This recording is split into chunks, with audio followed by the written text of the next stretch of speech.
motards et à toi, David, certainement. Ouais. Ça s'appelle Watchdog Du System. sous-vêtement au motard. L'objectif, Transition est toute faite. l'objectif, c'est de faire appel à la communauté des motards pour éviter de se faire voler sa moto. C'est ça le principe. Alors en fait, Watchdog, ils ont développé quelque chose complètement révolutionnaire, qui est ce petit objet qui est là, vous voyez peut-être, qui est sur la table, qui est un objet qu'on va fixer sur la roue, le disque en fait de sa moto.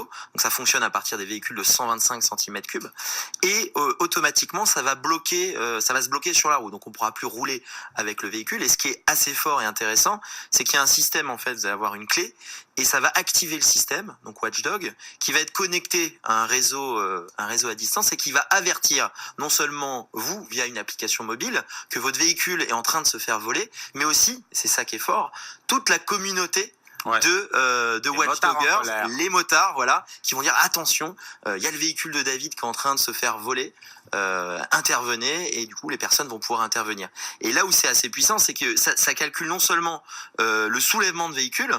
Donc quand la personne va, voilà, là ça clignote, quand la personne va essayer de le voler en soulèvement, parce qu'il y a beaucoup de vols qui se font par enlèvement du véhicule, mais aussi quand le véhicule va tomber, être renversé, voire aussi quand une personne va essayer de l'attaquer au chalumeau. C'est pas mal. Voilà. Et juste une question, si la moto elle est garée au 3e sous-sol, ou ça marche ou pas? On est sur un objet qui est communicant, on va dire tout seul, et tout objet communicant, il y a des limites dans la manière dont la portée finalement. Si on est garé au 12e sous-sol. Pas au 12e, mais je vous apprends quelque chose. Cet objet-là marche jusqu'au 2e sous-sol. Ah. Donc c'est-à-dire 2e sous-sol, c'est quand même très fort parce que c'est le réseau LoRaWAN, donc c'est du LPWAN, c'est des réseaux basse fréquence en fait, et qui traversent finalement certaines parois, et donc même dans les parkings ça a fonctionné. Et le seul problème, c'est que ça coûte plus cher que la moto. Non, ça fonctionne par abonnement ou pas? Alors ça coûte 349 €. C'est pas encore en vente, ça va être en vente d'ici début septembre. Ils ont déjà de la précommande, ils ont déjà vendu 300. D'ailleurs, ils sont en train de lever des fonds. Et il n'y a pas d'abonnement, donc tout est inclus finalement dans le produit.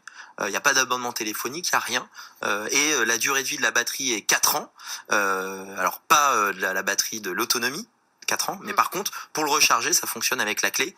Et vous rechargez finalement vous allez, David Henry, nous laisser cet objet. On va l'essayer. Il vous en offre un d'ailleurs. Et ben voilà, très bien, c'est merveilleux. On va l'essayer avec grand plaisir. Merci David Henry Bismuth, responsable donc du Lab Niji.